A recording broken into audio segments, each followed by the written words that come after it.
अस्सलाम वालेकुम। पस पर्दा हक़ाइक़ सनसनी खेज़ इंकिशाफ़ात प्रोग्राम बेनकाब में हूँ आपके साथ सैफ़ान खान। नाज़रीन, वफाकी हुकूमत की जानिब से राइट साइजिंग के हवाले से कुछ अहम मेजर्स उठाए गए हैं। इससे पहले इस पर रिपोर्ट्स और ऑस्टेरिटी ड्राइव के हवाले से कुछ इक़दामात की निशानदही वर्ल्ड बैंक और दीगर आलमी इदारों ने अपनी रिपोर्ट्स में की थी। एक रिपोर्ट के मुताबिक तकरीबन 2600 अरब रुपए पाकिस्तानी हुकूमत अपने एक्सपेंडिचर से बचा सकती थी। वर्ल्ड बैंक ने यह रिपोर्ट साल 2023 में जारी की थी, जिसका नाम था पब्लिक सेक्टर एक्सपेंडिचर रिव्यू। और इस रिपोर्ट में यह इंकिशाफ हुआ था कि तकरीबन 2600 अरब रुपए की बचत की जा सकती है।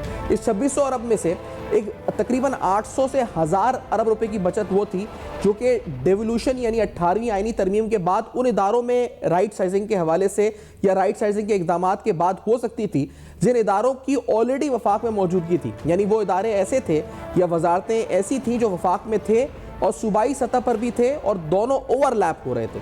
और ऐसी इन्हीं सिर्फ इस मद में तकरीबन 800 रुपए की बचत जो है वो वर्ल्ड बैंक ने असेस किया था कि इस रिपोर्ट में कि ऐसा हो सकता है। तो राइट साइजिंग बहुत अहम उनसर है। ये इसलिए अहम उनसर है कि पाकिस्तान मुसलसल कई सालों से एक बड़े मुश्किल खसारे में रहा है। हमने देखा है ये जो खसारा तिजारती के अलावा जो फिस्कल डेफिसिट है उसकी वजह से हुकूमत कर्जों की तरफ बढ़ती है, नोट छापती है, कर्जे लेती है और ये कर्जों की तादाद साल ब साल बढ़ती जाती है। और हमने देखा है कि इसका कोई इसकी रोकथाम के हवाले से इकदाम नहीं होते। राइट साइजिंग के हवाले से गवर्नमेंट की तरफ से कुछ स्टेप्स आज अनाउंस किए गए। ये स्टेप्स कितने इफेक्टिव हैं ये सवाल उठाएंगे। यानी आया ये वाकई में फाइनेंशियली भी इफेक्टिव होंगे और in the long term and in the medium term इनका इंपैक्ट क्या होगा। तो we'll ask our experts this. मैं आपको पहले बताता हूं कि इकदाम जो आज ऐलान हुए वो क्या है। वफाकी वजारतों और इदारों में तकरीबन 1.5 लाख के करीब आसामियां हैं जिनको खत्म किया गया। इन 1.5 लाख आसामियों में कहा यह गया है, जो मोहम्मद औरंगजेब साहब हैं, कि ये जो वफाकी वजारतों और इदारों में ऐसी खाली आसामियां थी इनमें भर्ती नहीं होगी। जो खाली आसामियां हैं इनमें से 60% को ख़त्म कर दिया गया है। इन आसामियों पर भर्तियां नहीं की जाएंगी। वफाकी वजारतों के 80 झेली इदारों की तादाद कम करके 40 कर दी गई है। अच्छा, इससे पहले भी रिपोर्ट्स में कहा गया था कि रेगुलेटरी बॉडीज को भी कम किया जाएगा इन इदारों की। यानी अब निस्फ इदारे तकरीबन जो है वो झेली होंगे। इनमें से कुछ इदारों को जम किया गया है, 2 वजारतों को भी जम करने का फैसला किया गया है। दूसरे मरहले में वजारत science, technology, commerce division, housing, works, national food security के तकरीबन 60 झेली इदारों में से 25 को ख़त्म कर दिया गया, 20 में कमी और 9 को तकरीबन जम कर दिया गया। खिदमात से मुतालिक जो आसामियाँ हैं उनको आउटसोर्स कर रहे हैं, यानी उनको आउटसोर्स करके हायर कर रहे हैं। राइट साइजिंग करके सरकारी इदारों को उस वक्त उनकी जो इस्तेदाद है उसको बढ़ाने का फैसला हुआ है कि इस तरफ किया जाए, उनकी कैपेसिटी को बढ़ाया जाए। वफाकी हुकूमत की राइट साइजिंग की जानिब अहम कदम है ये, अगर देखा जाए जो फाइनेंस मिनिस्टर ने ऐलान किया है। और हमारी कोशिश है कि हुकूमत अपने अखराजात कम करे, टैक्स निज़ाम में ढांचा जो है वो उसमें भी इस्लाहत लाई जाए और माशरी तरक्की के लिए निजी शोबे के किरदार को बढ़ाना होगा। जो फाइनेंस मिनिस्टर ने आज अहम तरीन अपनी स्पीच या अपनी टॉक की है उसके कुछ अहम नुकात आपके सामने रखे हैं, आपको सुना भी देते हैं कि उनकी तरफ से जो आज गुफ्तगू हुई है वो किस जुमरे में हुई है, उन्होंने किन अहम नुकात की निशानदही की है और क्या कहा है। जरा पहले सुनते हैं कि क्या कहा उन्होंने। Let's hear this first. 43 ministries, 43 ministries and ministries के अलावा, क्यों हम हमेशा मिनिस्ट्रीज की बात करते हैं लेकिन एक्चुअली उनके जो अटैच डिपार्टमेंट्स होते हैं, एंटिटीज़, असल बात तो वहाँ आके शुरू होती है या ख़त्म होती है। तो उसमें 400 attached departments. So that was the overall universe that we were asked to deal with. 839 billion का तो और उसके बाद जो खर्चा है वो तकरीबन 900 बिलियन का खर्चा है, जो वफाकी हुकूमत का खर्चा है रफली इन दैट रेंज। तो वो मैं पहले ही बात कर चुका हूँ कि उस खर्चे को कैसे कम किया जा सके। तो ये 900 अरब कैसे कम किया जा सकता है, इस बारे में भी एक रोड मैप या एक रिपोर्ट्स मौजूद हैं। वर्ल्ड बैंक की रिपोर्ट ये कहती है कि तकरीबन 2600 अरब रुपए मुख्तलिफ जो फिस्कल साइड पे चीज़ें हैं जिनको देखकर या सर्विलेंस या मॉनिटरिंग या उनको रिव्यू कर पाकिस्तान की हुकूमत बचा सकती है। खास तौर पे ओवरलैप एक्सपेंडिचर्स या जिस तरह से आज मिनिस्ट्रीज में खाली आसामियाँ जिनके कहा गया जी कि इनको ख़त्म कर रहे हैं, इन तमाम का इम्पैक्ट लगभग तकरीबन 2600 अरब रुपए तक आ सकता है। तो ये बड़ा जिसे कहा जाए कि सही कदम है, दुरुस्त सिमत में पहला कदम है। अब इस कदम, क्योंकि आपको ये बताते चले कि हजारों एकड़ पर मुहित, हजारों एकड़ पे, मैं फिर बोल रहा हूँ हजारों एकड़ पे मुहित, हर शहर में सरकारी अराजी जो कि सरकारी अफसरान के पास है, जो मुफ्त बिजली, मुफ्त यूनिट्स, उसके अलावा मुफ्त गैस और दीगर सहूलियात मुयसर उनको हैं, तो उन तमाम को मोनेटाइज करने के लिए भी अपनी रिपोर्ट में बहुत ज्यादा जोर दिया था वर्ल्ड बैंक ने। तो वी हैव टू सी कि जब गर्मियों में बिजली के बिल ज्यादा आना शुरू होंगे और फिर आवाम जब बिजली के बिल देखकर रोएंगे, तो क्या वफाकी हुकूमत जो सरकारी मुलाजमीन के अखराजात या उनके एक्सपेंडिचर्स हैं उसमें भी कोई कटौती करती है या उसको मोनेटाइज करने के हवाले से अमली तौर पर क्या इकदाम करती है? साथ साथ पाकिस्तान तहरीक इंसाफ और हुकूमत के माबैन मुज़ाकरात के हवाले से अहम पेशरफ्त क्या है? क्या डेडलॉक बरकरार है? डील की बातें हैं, हाउस अरेस्ट करे जाने की बातें हैं? इन तमाम पर तफसीली गुफ्तगू एक ब्रेक के बाद बेनकाब में हमारे साथ रही। Welcome back. आप देख रहे हैं बेनकाब। अहम तरीन सवालात मुज़ाकराती अमल के हवाले से उस्मा कद्दार साहबा नून लीग की सीनियर रहनुमा प्रोग्राम में साथ मौजूद है। उस्मा साहबा, ये ऊँट किस करवट बैठेगा? कोई डील ऑफर हुई है बनी गला में हाउस अरेस्ट या हाउस अरेस्ट रखने के हवाले से खान साहब को, और ये डील की बातें क्यों फैलाई जा रही हैं? हुकूमत कितनी मुतमईन है मुज़ाकराती अमल से, ये फरमाइएगा। जी बिस्मिल्लाहिर्रहमानिर्रहीम। सफान, बहुत शुक्रिया आपने मुझे इनवाइट किया। सफान, आप ये भी तो देखे ना कि ये जो डील की जो सारी बातें आ रही हैं, ये कहाँ से आ रही हैं? क्या आपको किसी हुकूमती कारकुन या कोई वजीर या कोई प्राइम मिनिस्टर या कोई मुज़ाकराती टीम के मेंबर ने कोई ये बात इस तरह से की है? ये तो सारी अफवाहें जो हैं ये फैलाई जा रही हैं वहां से पीटीआई के कैंप से एज यूजुअल, क्योंकि इनके पास इसके फेक न्यूज, झूठ फैलाना, बयानिया बनाना, प्रोपेगेंडा करना, इसके ये तो इनकी पुरानी आदत है।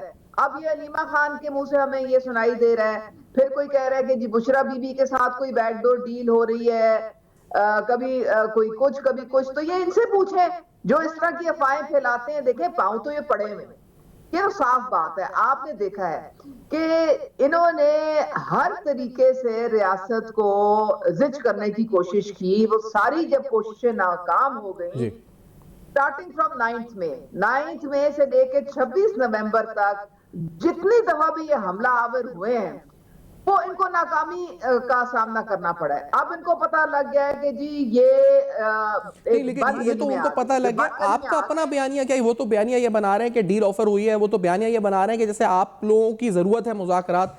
आपका बयानिया क्या है? क्यों इन दहशतगर्दों से, जिनको आप खुद कह रहे हैं कि इन्होंने 9 मई की अटैक किया बार बार, क्या मजबूरी है कि मुज़ाकरात किए जा रहे हैं? देखिए, बात सारी ये है सफान के हम एक जमहूरी पार्टी हैं और हमेशा हम लोगों ने मुज़ाकरात के दरवाजे खुले रखे हैं। प्राइम मिनिस्टर शहबाज शरीफ ने इनको शुरू से कहा था कि मिसाके जमहूरियत, मिसाके मईशत जो है आए हम मिल बैठ के करें, पाकिस्तान की रियासत को हम अव्वलीन तरजीह दें और अपनी सियासत हम बाद में करें। शुरू से ये इनके लिए ऑफर है, लेकिन आपको पता है इनकी तरफ से मुसलसल इनकार था कि जी आप तो बेचते आ रहे हैं, आप चोर हैं, डाकू हैं, हम तो सिर्फ अभी उस्मा साहब, आपको लगता है कि ये मुज़ाकरात हतमी और नतीजा खेज होंगे? देखिए, हुकूमत तो बहुत सीरियस है। हुकूमत इसलिए सीरियस है क्योंकि हुकूमत ने एक बहुत बड़ी सियासी कीमत अदा करके पाकिस्तान को डिफॉल्ट से बचाया है। जो मईशत के जो अशारिये हैं वो सब पॉजिटिव हो गए हैं। आप देखें, इंटरेस्ट रेट आपका जो है वो 23 से इस वक्त 12-13 पे आ गया है। आपकी स्टॉक मार्केट जो है वो इंतहा दर्जे की आप बुलंदी पे है। आपका डॉलर स्टेबल है, आपकी फॉरेन डायरेक्ट इन्वेस्टमेंट आ रही है, आपकी रिमिटेंसेस जो है वो 31% इंक्रीज हुई हैं। तो इन्फ्लेशन आपकी जो है वो 38 से इस वक्त 4 या 5 डिजिट पे इशारिया पे आ गई है। तो ये सारी मुस्बत इशारिये हैं। तो हम नहीं चाहते, हम चाहते हैं कि जिस तरक्की की राह पे पाकिस्तान अब चल पड़ा है उसको तकवीयत मिले, उसको पाकिस्तान को जो है मजीद मुस्तहकम बनाए हम माशी तौर पे। तो उसके लिए हम किसी भी हद तक जाने को तैयार हैं और इसीलिए हम एक बड़े नेक नियति के साथ मुज़ाकरात की टेबल पे इनके साथ बैठ गए हैं। अब हम इनसे कह रहे हैं कि जी देखें, आप हमें कुछ चार्टर ऑफ डिमांड्स दें, हमें बताएं कि आप क्या चाहते हैं, हम क्या कर सकते हैं, किस चीज पे हम बात कर सकते हैं। अब आपके सामने कभी वो कोई शोशा छोड़ते हैं, कभी कोई अफवाह छोड़ते हैं, कभी कहते हैं कि जी ये हम आज कहें कि डील्स की ऑफर हो रही हैं और हर हफ्ते हो रही हैं और कि बनी गला में शिफ्ट हो जाएंगे। क्या वाकई बनी गला शिफ्ट होने लगे? ये तो उनसे पूछे ना जो ये बातें फैला रहे हैं। सफान, आप हमसे क्या पूछ रहे हैं? हमारी तरफ से तो कोई देखे ना। हाँ, आपकी तरफ से तरदीद है, ऐसा कुछ नहीं हो रहा ना। से मांग रहे जी आपकी तरफ से तो तरदीद है ना कि ऐसा कुछ नहीं हो रहा, तरदीद है, कुछ भी नहीं हो रहा ऐसा?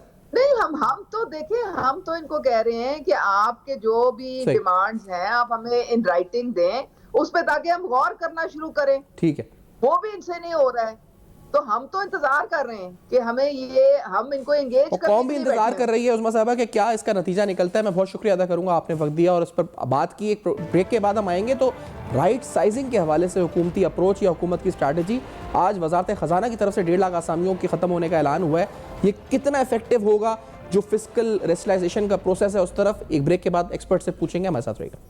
Welcome back. आप देख रहे हैं बेनकाब अहम तरीन सवालात। वजारत ख़जाना की तरफ से ऐलान हुआ आसामियाँ ख़त्म करने का। 40 से 60 उन्होंने कहा जी के फ़ीसद ज़ेली इदारे भी ख़त्म होंगे, आधे रह जाएंगे ज़ेली इदारे जो वजारतों के तहत काम कर रहे हैं, और तकरीबन 1.5 लाख के करीब आसामियाँ ऐसी हैं जो ख़त्म होंगी। इसका फाइनेंशियल इम्पैक्ट क्या होगा और is it the right step in the right direction, और ये पहला स्टेप है। और बहुत से अहम सवालात SOEs और जो फाइनेंशियल बर्डन, फाइनेंशियल मिसमैनेजमेंट का पाकिस्तान की मईशत पर, टैक्स पेयर मनी पर है, उस पर उठाते हैं। डॉक्टर खाकान नजीब साहब प्रोग्राम में साथ मौजूद हैं, साबिक मुशीर वजारत खजाना के। डॉक्टर साहब, ये आज वजारत खजाना की तरफ से जो ऐलान हुआ, एक तो उन्होंने कहा कि 1.5 लाख आसामियाँ ख़त्म कर रहे हैं, खाली आसामियाँ जिन पर भर्तियाँ नहीं हुई थी उनको ख़त्म कर रहे हैं, और इसके अलावा तकरीबन 80 ज़ेली वजारतों के जो 80 ज़ेली इदारे उनकी तादाद कम करके 40 कर दी गई है। कितने आपको लगता है कि ये होपफुल आप हैं इन ऐलानात के बाद कि वाकई में चीज़ें दुरुस्त में जा रही हैं? डॉक्टर साहब बिस्मिल्लाहिर्रहमानिर्रहीम। सैफान, एक तो बात यह है कि मेरी आपसे जब भी बात हुई है, मैंने हमेशा कहा है कि पाकिस्तान का जो एक्सपेंडिचर रिफॉर्म है वो एक्सट्रीमली इंपॉर्टेंट हो गया है, इसलिए कि quality of delivery, efficiency of the monies that we spend, these are very very important subjects। और स्पेशली इसलिए कि अगर आप देखें, चाहे वो पेंशन हो, उनका बोझ हो, चाहे वो हमारे 43 मिनिस्ट्रीज थी, अगर कैड को निकाल भी दें, कैड तो एक तरह से हमेशा मिनिस्ट्री नहीं थी, तो कैपिटल डेवलपमेंट जो इस्लामाबाद की है उसके लिए थी, तो 42 अब भी मौजूद हैं। इनके अंडर मेरे ख्याल 400 के करीब ज़ैली ये जो सारे अदारे हैं वो चलते हैं।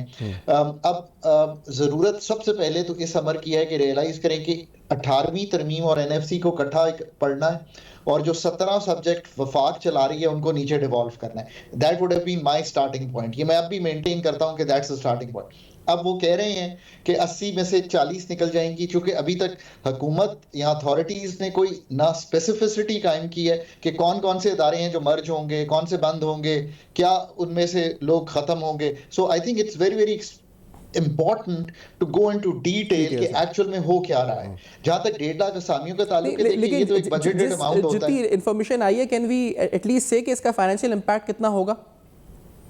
नो वी कांट, बिकॉज ये तो डिपेंड करता है ना कि मतलब 400 में से अगर आपने 40 खत्म करने हैं, मर्ज करने हैं, एम्प्लॉइज का क्या करना है, कितना उनका ऑपरेशनल एक्सपेंडिचर था, कितना कैपिटल एक्सपेंडिचर था, that's the kind of detail authorities need to go, because ये तो कोई भी बाहर बैठ के नहीं आपको बता सकता। नहीं, लेकिन इसका जो ब्लूप्रिंट था या इसका जो रिफॉर्म एजेंडा था, ये तो आलमी इदारे या वर्ल्ड बैंक या डोनर एजेंसीज भी दे रहे थे, तो आपको लगता है most likely it would be according to the जो रिकमेंडेशंस आई थी उसी लिहाज से होगा?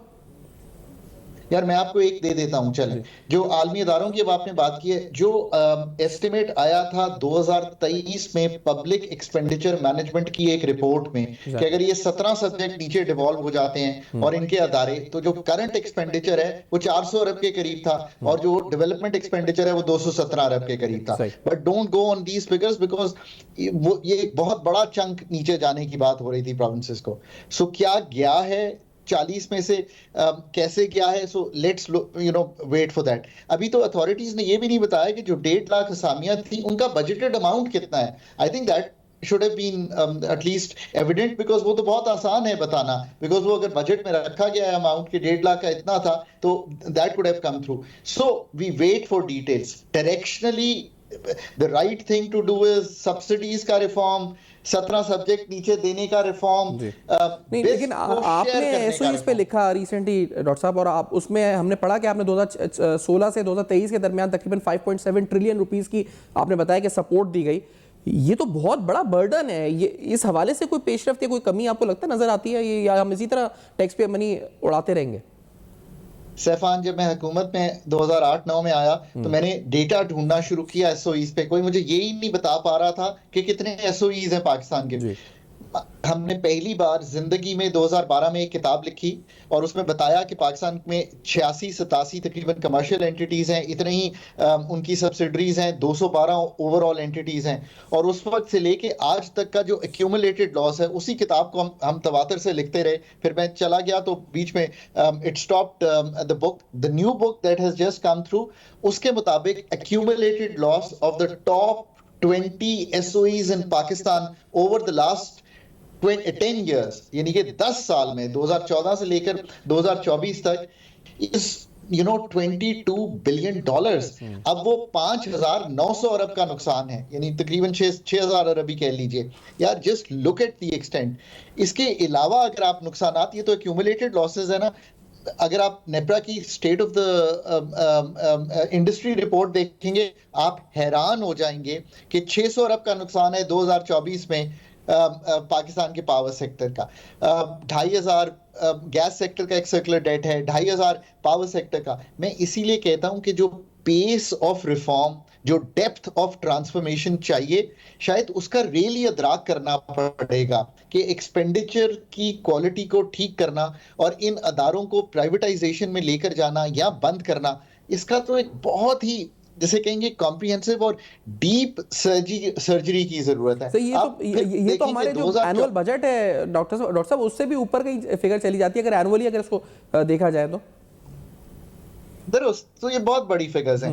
बट अगर आप 2024 में देखें, एक मैक्रो स्टेबिलिटी तो है, बट अगर आप ये देखें कि क्या हम जब फंडामेंटल काम करने जाते हैं, जब हम PIA बेचने जाते हैं तो बिड्स भी अच्छी आती हैं, Pegasus, Al Arabia, external bids, but हम उसको जिसे कहते हैं फ्रेमवर्क ऐसा नहीं बना पाते कि हम कामयाब हो सकें ये काम करने को। इसी तरह अगर हम टैक्स का स्ट्रक्चर तब्दील करने जाते हैं तब भी ऐसा ही होता है, ताजिर दोस्त हो, एग्रीकल्चर इनकम टैक्स हो, 55% है हमारा होलसेल और रिटेल पाकिस्तान का, पर आप जब 23 अरब रुपए IMF से एग्री करते हैं तो उनसे उसकी बजाय चंद सौ मिलियन की कलेक्शन होती है। इसी तरह एक्सपेंडिचर की जो अभी तक की गुफ्तो शनीद है उसमें ये एक डायरेक्शनरी, मैं फिर कहता हूं सही है, पर जब आप फंडामेंटली कहते हैं कि यार ये तो हमें पता है ना कि 17 सब्जेक्ट नीचे देने हैं, तो ये अगर आपको मल्टीलैटरल्स ने एक 401 और 201 यानी कि 600 अरब का दिया हुआ है सालाना का खर्चा, तो उसमें देखिए सब्सिडीज का रिफॉर्म, उसको टारगेट करना, पर जब मैं मीडियम टर्म फ्रेमवर्क देखता हूं तो मुझे सब्सिडीज बढ़ती हुई दिखाई देती हैं। देखिए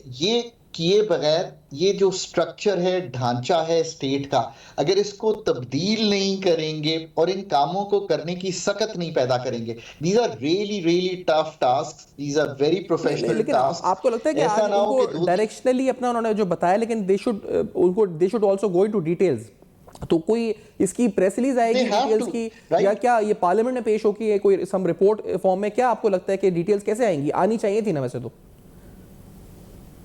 अभी तो देखें ना, आप कैबिनेट की अप्रूवल लेंगे कि ये चीजें एग्री हैं, फिर उनकी डिटेल्स आनी चाहिए कि 150 असामियों से बजटेड कितना था, 40 का मर्जर या क्लोजर से क्या सेविंग्स हैं, उन लोगों को अकोमोडेट कर रहे हैं, गोल्डन हैंडशेक दे रहे हैं, आपको शायद खर्चा करना पड़ेगा गोल्डन हैंडशेक देने। ये जुजियात हैं जिसमें जाकर आपको कंफर्ट देना पड़ेगा पूरी कौम को कि कैसे ये सारा प्रोसेस हैंडल हो रहा है। एस्पिरेशंस तो बहुत अच्छी हैं, मेरी भी एस्पिरेशन है, मैं तो बहुत ज्यादा कट करना चाहता हूं, एक्सपेंडिचर को रिफॉर्म करना चाहता हूं, रीऑर्गेनाइज करना चाहता हूं, सब्सिडी को भी करना चाहता हूं, पेंशन को भी करना चाहता हूं, पाकिस्तान की जो मिनिस्ट्रीज चल रही हैं 42 उनको भी, 400 डिविजन्स को भी, 212 SOEs को भी। अब this is such a large task to be accomplished, उसका एक डायरेक्शनली कहना कि we want to move in that direction बहुत अच्छी बात है। लेकिन बात ये कि बजट में कहा गया कि पावर सेक्टर के अंदर प्राइवेटाइजेशन होगी, फिर बंडल जो किया हुआ है उसको अनबंडल किया जाएगा, बहुत रिफॉर्म्स की बात हुई, तो बातें तो सारी अच्छी अच्छी करते हैं मौजूदा फाइनेंस मिनिस्टर, अमली तौर पर कितना उन्होंने किया? इनका जो पीरियड रहा अभी तक, आपको अमली तौर पर क्या नजर आया? देखिए ना, इस वक्त भी प्राइवेटाइजेशन पे अगर आप मूव करें तो PIA के बाद आई थिंक जैन में कहा गया है कि हम जो पावर सेक्टर के डिस्कोस हैं उन पे मूव करेंगे। सो लेट्स होप कि अभी तक कोई अमली जामा हम पहना पाएं उन चीज़ों को। 13 से 16 में भी PIA की ट्राई हुई थी, आज फिर ट्राई हुई। ये जो डिस्कोस है ना सैफान, ये 20-20, 25-25 साल से प्राइवेटाइजेशन की लिस्ट पे पड़े हैं। अगेन अगर प्राइवेटाइज करना है, you have to bring in a team at the privatisation commission, ये मैं बार बार कहता हूं, जिनको मर्जर्स, जिनको क्लीन अप, रीस्ट्रक्चरिंग आती हो ऑर्गेनाइजेशंस की before they go on to the selling table, ये काम आपको प्राइवेटाइजेशन को इटसेल्फ पहले इक्विप करना पड़ेगा। अरबों डॉलर की चीजें बेचनी है ना, मिलियन ऑफ रुपीस की सैलरीज दें, वहां पे लोग लाएं जो ये चीजें समझते हों, जो समझते हों कि डाइवेस्टमेंट का प्रोसेस, उसकी एम्बियंस, उसकी जिसे कहते हैं इन ऑर्गेनाइजेशन को quick clean up and then ये सारा स्ट्रक्चर बने। आई रियली होप कि हम अगले 2-3 साल में ये कर पाएंगे, because once the IMF programme finishes या हमारी एंगेजमेंट आईएमएफ के साथ खत्म होती है तो अगर फिर वही इनएफिशिएंसी सारे सेक्टर्स में होगी, यही मैं एग्जैक्टली खचा कह रहा था कि यहाँ पर जो चीजें होती हैं these are more like window dressing, और आईएमएफ के प्रोग्राम के अप्रूवल के लिए एसबी एग्जीक्यूटिव बोर्ड मीटिंग से पहले अप्रूवल्स के लिए चीजें होती हैं। तो ये जो ऐलान आज हुआ है ये भी कहीं ऐसा ही तो नहीं है कहीं? देखिए ऑब्वियसली ये मतलब ये जो ट्रेजरी सिंगल अकाउंट है, ये सारे आईएमएफ के अहदाफ थे बिल्कुल, जिनकी बेसिस पे ये सारा काम भी हुआ। अब एक चीज हम और इसमें बात करें कि जो डेवलपमेंट प्रोजेक्ट्स हैं उसका इटसेल्फ क्लीन अप होना बहुत बड़ा काम है। लेकिन खान साहब ये सब ऐलान तो हो रहे हैं, लेकिन ये ऐलान कहीं आईएमएफ को खुश करने के लिए, उनके प्रोग्राम के अप्रूवल के लिए, उनके किस्त के अप्रूवल के लिए तो नहीं होते? क्योंकि अमली तौर पर जब नहीं होती एक चीज और सिर्फ ऐलान हो जाए। सो लेट्स होप कि अमली तौर पे ये नंबर्स हमारे सामने आ जाएंगे, इनके नाम तो एटलीस्ट सामने आ जाएंगे, जो 40 कह रहे हैं कि हमने बंद करनी है। जहां तक आईएमएफ का ताल्लुक है, देखिए Saifan, we'll do a detailed programme के क्या क्या अहदाफ पूरे हुए, क्या नहीं हुए। मार्च में चूंकि मिशन ड्यू है, there is a lot of work that hopefully is happening at the different ministries to ensure कि structural benchmarks, QPCs, indicative targets ये सारे पूरे हो रहे हों। बट ये भी जो बातें हैं एक्सपेंडिचर का reform is also part of लेकिन इस पे ये बताइएगा कि प्रोविंशियल अकाउंटेबिलिटी और खास तौर पे एनएफसी को तनाजुर में ये उनसर एक्सपेंडिचर रैशनलाइजेशन में शामिल है, और इस पर तो हमने कोई इकदाम होते हुए नहीं देखा। सियासी जमातों के माबैन आपसी जो उनकी मफामत है उसमें ये सारे मामला छुप जाते हैं। कोई फंड मांग रहा होता है, कभी कोई एमएनए फंड मांग रहा होता है, कभी कोई जो हुकूमतें प्रोविंशियल हैं वो अपने एनएफसी शेयर के मुतालबे कर रही होती हैं।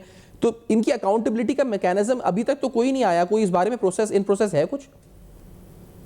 तो देखिए ना, इसलिए तो आपको अपना पीएसडीपी वैसे ही कम रखना चाहिए था, इसलिए कि आपको अपना जारी अखराजात भी और पीएसडीपी में तो हमने 60-70% का इजाफा कर दिया, जारी अखराजात में 20-22% का इजाफा कर दिया।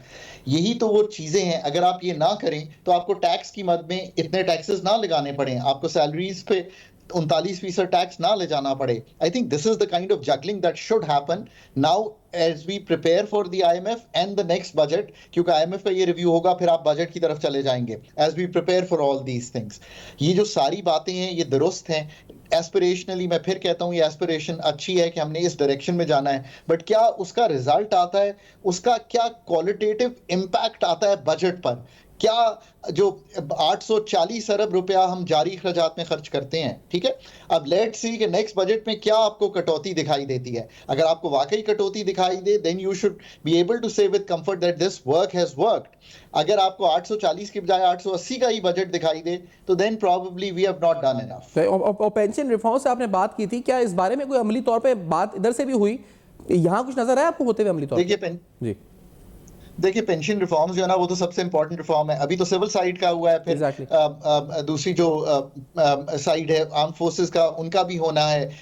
जो पुराने लोग हैं उनको अभी तक चूंकि देना है तो एक बहुत बड़ा बोझ उनका है, अब उसको कैसे हैंडल करना है। I think that still needs to be figured out कि जो इतना बड़ा ट्रिलियंस ऑफ रुपीस का बोझ है, इसको कैसे हैंडल करना है। जो 1 जन है उससे कुछ बोझ जो है वो कम किया गया है जो ऑलरेडी लोग हैं, so that's going to do some savings.